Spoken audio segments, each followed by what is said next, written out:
me, on behalf of the City Council Committee on the Memorial to Daniel Ricketson, welcome you to these festivities today. It's a pleasure as chairman of that committee to welcome you to what is a tremendous ceremony in our estimation because of the tremendous history that's been attached to Daniel Ricketson. And I use that term advisedly since it was he who wrote the history of New Bedford. You'll be hearing more about that from the two Walshes who are going to speak later in the program. This began with a story that appeared in the newspaper, an accurate story. That particular story was accurate, and it talked about the work being done by Doug and Mike Walsh in researching the contribution of Daniel Ricketson to the history of New Bedford. And following a review of that story, I filed a petition with the City Council calling for the establishment of an ad hoc committee to memorialize Daniel Ricketson, recognize him, and to do certain things that would make him once again prominent in the history. That committee is comprised of the members who are seated on the platform and who will be making some brief remarks. They are the Council President, Brian Gomes, Paul Kazera, the Councilor Ward 2, and Councilors Smith and Gertowski. Councilor Kazera is not here. Maybe he will join us. The committee has been working for the past, I guess it's been about 1.5 years, almost 2 years, trying to devise a suitable memorial to Daniel Ricketson. Those memorials take 3 forms today, as mentioned in the program. The 3 forms are the 2 plaques, the big plaque, which is actually a stone in the ground, which we will unveil at the proper time, a plaque on the Senior Citizen Center building, and then there are 2 more parts to this which will not be done today. One is the building of the actual shanty, true to the original dimensions of the shanty, by the students of Greater New Bedford Regional Voc Tech. That shanty will be placed where the original shanty once stood. And that'll be done, that's in the process of being done, and hopefully it'll be completed in the next school year.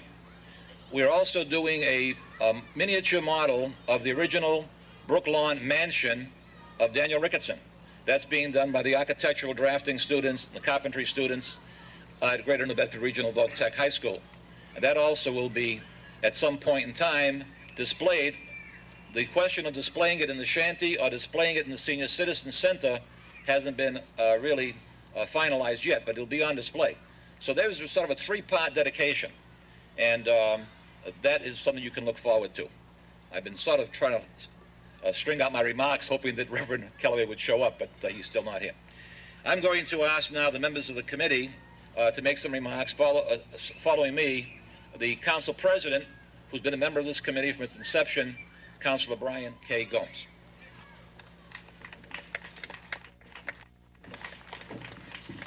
Thank you very much, Councilor Rogers. It's a great pleasure to be here this afternoon.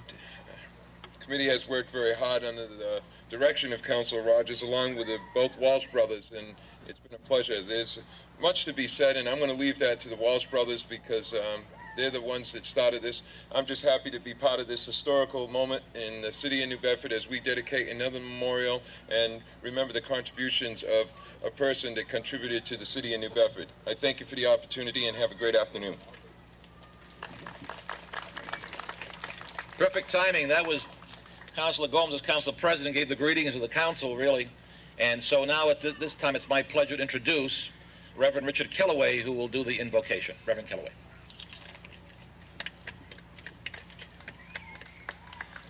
May we be quiet together. Here in the midst of nature,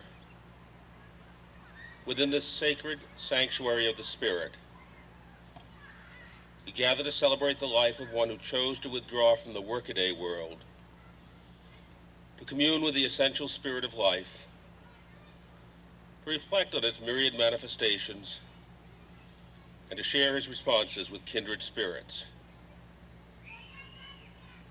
We celebrate the lives and legacy of all who came to the shanty in this place to engage in creative interchange and to grow in understanding and energy. May we covenant together that we will work to keep alive the legacy, to construct here a shanty that will be a living symbol of all the sharing that blossomed here, and irradiate out the creative and caring energy which they discovered and we now experience here in this sacred sanctuary of the Spirit. Amen. Thank you very much, Reverend. We appreciate very much. We chose Reverend Kellaway, and he was very gracious to accept, in as much as Daniel Ricketson, as far as we know, was a Unitarian, and Reverend Kellaway is pastor of the Unitarian Church in New Bedford. We are going to now hear some remarks from Michael and Doug Walsh, who were the people who initiated the Ricketson Commission, which was comprised basically of themselves. They did a lot of research, and their contribution to this is recognized in the brochure. I believe that Michael is going to speak first, and then Doug. Mike Walsh.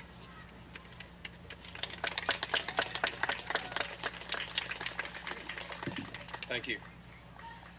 My cousin and I have been waiting for this day for a long, long time. And we'd like to thank you for being here and sharing in this with us. We first thought that we may be having this ceremony some 7 months ago. And so I wrote a speech for it. And then the dedication was postponed and the speech filed away. We thought we might have this ceremony in May, and so I took out the speech and read it again and rewrote it. And then the ceremony was postponed and the speech filed away. Next, we were told that the ceremony would be in June, and then within a couple days it was moved to July, and then in a couple more days it was moved back to June, so I took out my speech and read it again and rewrote it again.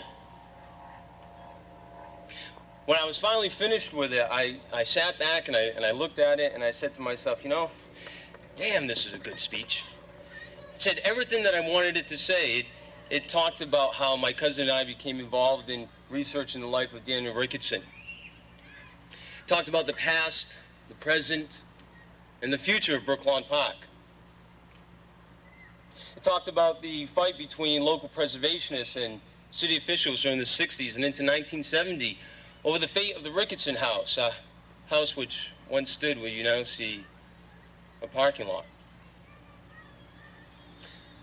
And it talked of a need for vision, a need to save our history and our heritage. And it talked about those famous figures who once found friendship and hospitality here at Brook Lawn. Well, I took this speech of mine, the speech I'd been working on for some 7 months, a speech which I had written and rewritten, and I took this speech and I threw it away. You see, despite everything that was in that speech, there was something missing. There was something still not quite right. There was something that needed to be said, and more so, needed to be heard. And that something is the story of Daniel Ricketson himself. So if you allow me just a few moments more, I'd like to tell you a little bit about the man that we honor here today. See, Daniel Ricketson was a man who sought refuge from the city, and yet at the same time was involved in the major issues which afflicted his country. Contradiction? Perhaps. But that is the essence of Daniel Ricketson. A one-time lawyer who took on cases with little regard for the ability of his clients to pay his fee. A man who once considered himself a dull scholar, yet wrote the first history of New Bedford, and also 2 books of poetry here in the confines of his shanty. A man who, at best, thought himself a minor poet, and yet kept company with the greatest writers, thinkers, and philosophers in 19th century America. A man who fought for the liberation of those held in bondage, not with a gun, but with the weapon of a pacifist, his pen. A man of wealth and means who lived a life of luxury, yet gave away free milk to the displaced workers of the Wamsutter mills during the Civil War. A man who once wrote, "I have achieved but little, nor have I desired fame. Well, Daniel, with hindsight, which reaches back now 150 years, the citizens of New Bedford have come to realize that you did indeed achieve much, and that you do deserve this fame. This was a man who was not a soldier, nor a sailor, not a preacher or a politician, but a poet, a historian. A man of letters, no doubt, but most importantly, a man of deeds, of conscience, of peace. And so, when you gaze upon the famous and historic names that are engraved into this monument, please remember that it is the man that brought them here to Brook Lawn that we truly celebrate today. Now, it would be amiss if I ended without a few words from Daniel Ricketson himself. This journal entry was written in 1853 on the eve of his 40th birthday. It reads, "I hope to live to see slavery, that sum of all wickedness, abolished from our land.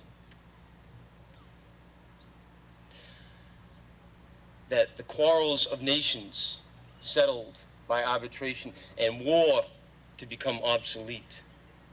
That the factory system to become so ameliorated that the poor and suffering operatives of the present day shall be released from their thraldom, and the suffering poor of the world, the little children here and there, shut out from the beautiful influences of life and nature, set at liberty to enjoy fresh air and wholesome food. When the gallows shall no longer be seen, and the prisons and dungeons of the old world and our own become comparatively tenantless. When the domestic animals, particularly the horse, shall be far better treated." This is Daniel Ricketson, and this is a man that I believe deserves to be honored. I thank you for listening.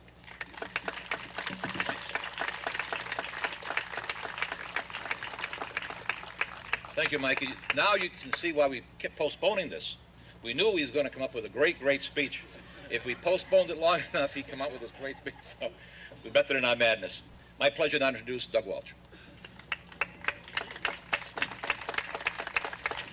Thank you, Counselor, and thank you, Michael. I think my cousin took care of the part about Daniel Ricketson pretty well, so I'm just here more or less to thank the people that did help us. Councilor Rogers was gracious enough to accept us into the City Council ad hoc committee to finalize plans to have this monument. I'd really like to thank him.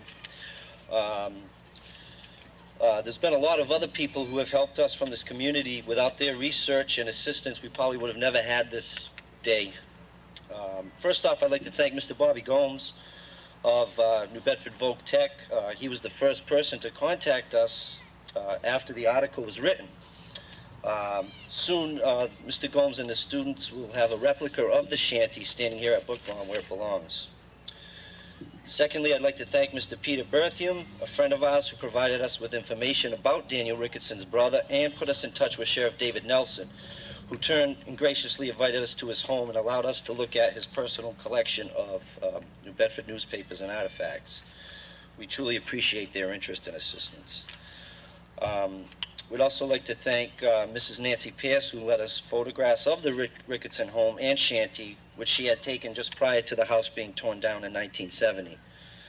The picture of the shanty on the back of your pamphlet is a copy of one of these photographs. Also like to thank Kathy Pepin, who helped us by giving us some artifacts which she had discovered here at Brooklawn Park a few years ago. Mr. Derek Santos of the Design and Construction Department for putting together this monument, and of course the men who actually built it. Their skill and ability is truly evident here today. Special thanks to Barry Munier and New Bedford Parks for allowing us to bring this monument here at Brook Lawn and for their courage in voting against further development within this historic park. It is truly appreciated. We also must thank the Ricketson family for their continued support and encouragement in this project, and we've been quite fortunate to have met many of them, and we can only hope that this memorial will meet with their approval. Also to the City of New Bedford, the City Council, the administrations of former Taney and Mayor Kalisz, our thanks for their assistance in bringing back this piece of long-forgotten history and to our country. Finally, we'd like to give our love and thanks to our own family and friends for putting up with us during these past 2.5 years while we did work on this project. Without their patience and understanding, none of this would have been possible. And a special thanks to my mother, Madeline, and Mike's mother, Pat, who are here today, and a good friend of ours, Johnny Spencer, for his effort and friendship, which is most treasured. Thank you. Thank you very much. I also want to thank Mr. Mata, who is the Director of Tourism for the city, Director of Marketing for the city, I should say, and he designed the program book and did a nice job with that. Very much appreciated. Doug mentioned that the Ricketson house was torn down in 1970, and those who have good memories will remember that I was mayor in 1970. So you might say maybe I had something to do with tearing down the mansion. I can assure you that I did not. As a matter of fact, it was a very recalcitrant and very uncooperative city council led by the then Ward 1 councilor, whose name will go nameless, who insisted on the demolition, much to my chagrin. However, they had the votes, as they say in the business, and when you have the votes, you win. And so it was demolished. I'm sure that wouldn't have happened had the present mayor been in office. My pleasure to introduce to you the mayor of the city of New Bedford, Frederick M. Kalisz, Jr. Thank you very much. I would like to begin by first offering my compliments and congratulations to the Walshes. Gentlemen, if we in our community saw more like you who have the tenacity to do the research and follow through on projects as you see developing today, the quality of life in our community would be far better than we strive for each and every day. So often people look to the elected officials of our community for the purposes of making better life. You know, today we stand upon a parcel of land that a family contributed to the city of New Bedford. And today we remember the greatness of their contribution, the greatness of one man and who he associated with. The individuals and the type of people who have at their time and who have been entered into the history of our country, history of the world, as being so significant philosophically, educationally, economically. And today we as a community begin to look back and remember just who at one point in time would have been amongst us as we stand in the very grounds that they did. Change comes about. And with progress, sometimes you ignore what had been here, and sometimes you lose a little bit about what had been here. But you don't see the development of an additional playground today or another diamond, but what you do see is the beginning of a facility where people will come together to be able to talk, to expand their level of activity, to be able to reflect upon why we're really here in this parcel of land, and just who in the past had been here before them. The monument I'm looking forward to seeing, because as you can imagine, well, thousands of people each and every year will look at that and realize the impact that it has. The increased facilities that we will be offering very shortly to the senior population of our community will go to reinforce the dedication that we see taking place today and the history of New Bedford, which is so rich and must be brought about. Yes, it's very important that we be healthy physically, but it's more importantly in our community today that we also give the appropriate time to be healthy of mind. Thinking of the contribution of Daniel Ricketson, who he attracted, and the great things that may have come out of the meetings in the Shanty, likewise will cause us to reflect of the potential that exists in this very park today. So I don't say it very lightly to the Walshes and to their families for the commitment that they've allowed these gentlemen to make, the openness of a city council who allowed for an ad hoc relationship. Having served on the city council, I recognize all too well that there is a possessiveness once elected to city government, that the responsibility factor is thrust upon your shoulders. But in this case, the council in its wisdom allowed for civilian intervention, for the public to be part of a process to help broaden their perspective.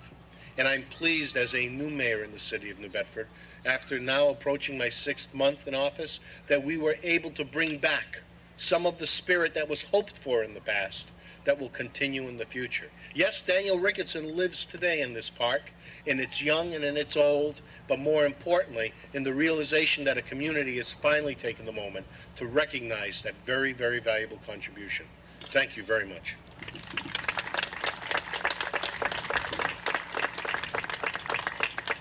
Thank you, Mr. Mayor. I want to thank the mayor particularly for his largesse in allowing us to encumber the kinds of expenses that had been encumbered. This is not by any stretch of the imagination something you put together without any money. This was an expensive undertaking.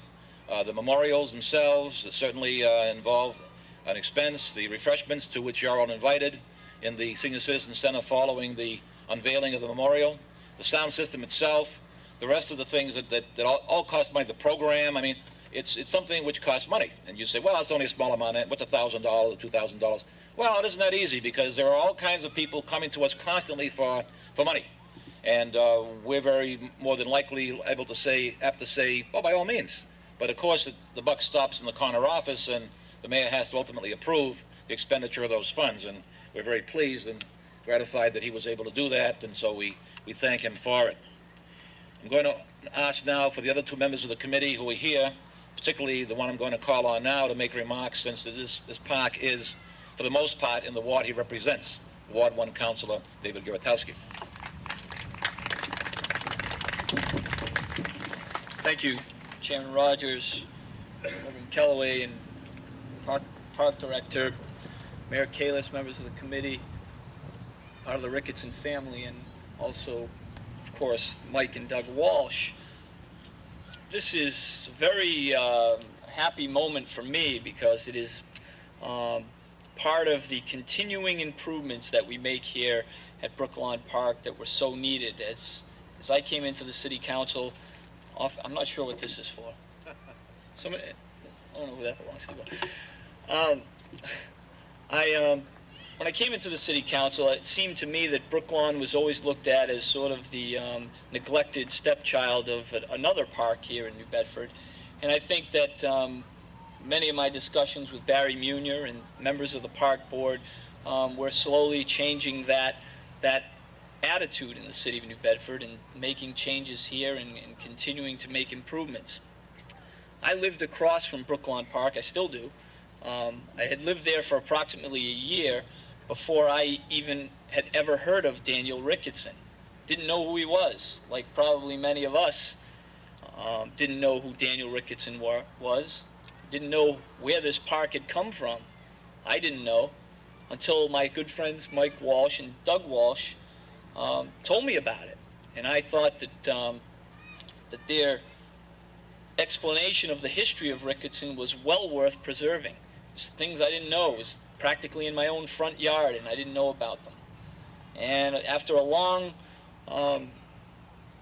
time coming, we're finally here today, and I am extremely proud to be on this stage with Mike and Doug Walsh, whom I grew up with in Pine Hill Acres many years ago, and when we were wreaking havoc in that neighborhood as children, I never realized we'd be here today preserving a part of New Bedford's history.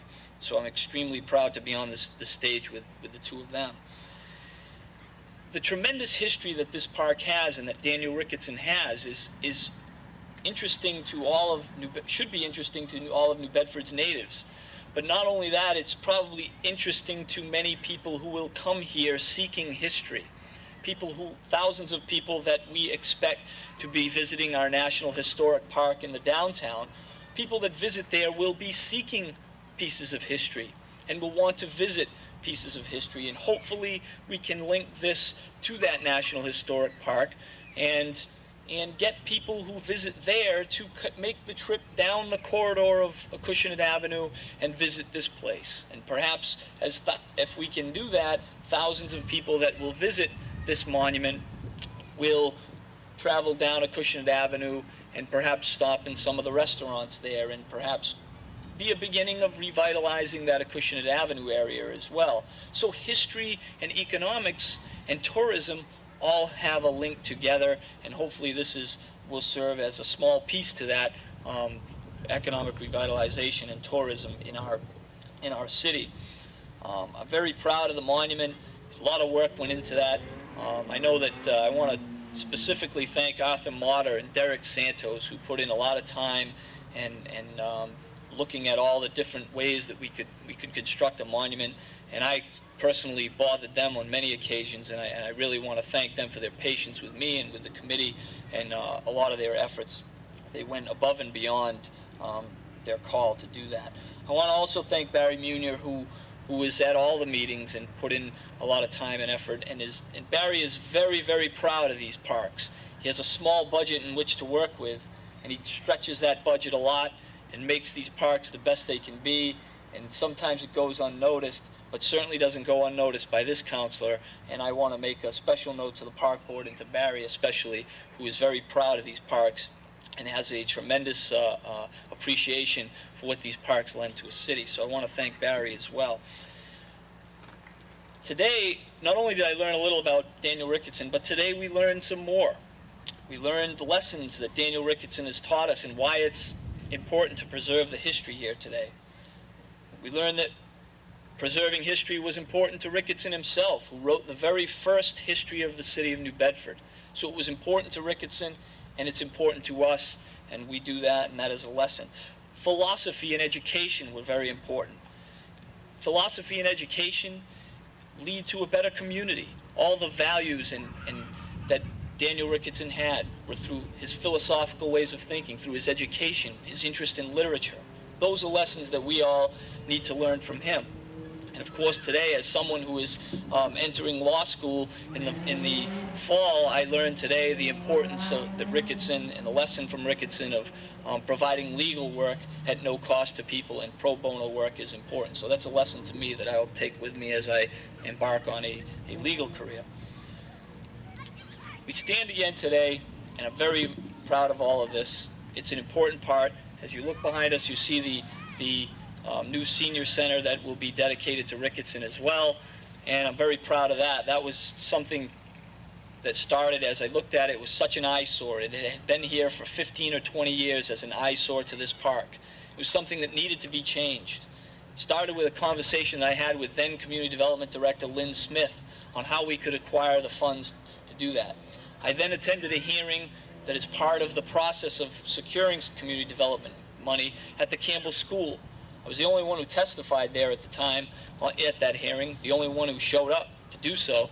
And because of that and the idea that I came up with Lynn Smith, the funding was entered into the consolidated plan for community development, and it is now the building. That plan and that vision is now the building that you see here. So I'm very, very proud of that, and very proud that it will be part of the Ricketson dedication. The committee will not disband at the end of this, I should hope will not disband at the end of this, this dedication today.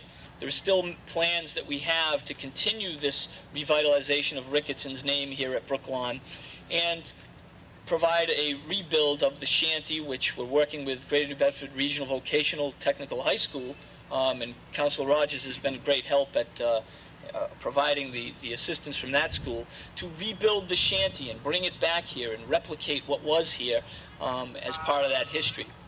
We're also, I know that there are plans that the Whaling Museum has several portraits of Ricketson, and the Walshes are currently working with the Whaling Museum on trying to either get those portraits or get prints made of those to put inside of the building of Ricketson, actual portraits of Daniel Ricketson. So we're working on many things, and I don't expect that the committee will disband just yet. There's still plenty to do, and we continue to move forward at preserving history, preserving Ricketson for all of the citizens of New Bedford. And I thank you for having me today, and I thank the Walshes for their efforts. Thank you very much. Congratulations to both. Thank you. I didn't realize that Councilor Gertowski was so involved in the construction of the center. We probably can do another plaque dedicating the center to Councilor Gertowski once he leaves the council and becomes the city's biggest lawyer. Yeah, told me he's going to be a lawyer, and obviously he's going to be a good lawyer. He's been a good councilor. The next councilor to speak is Councilor of Ward 3, Councilor George Smith, member of the committee.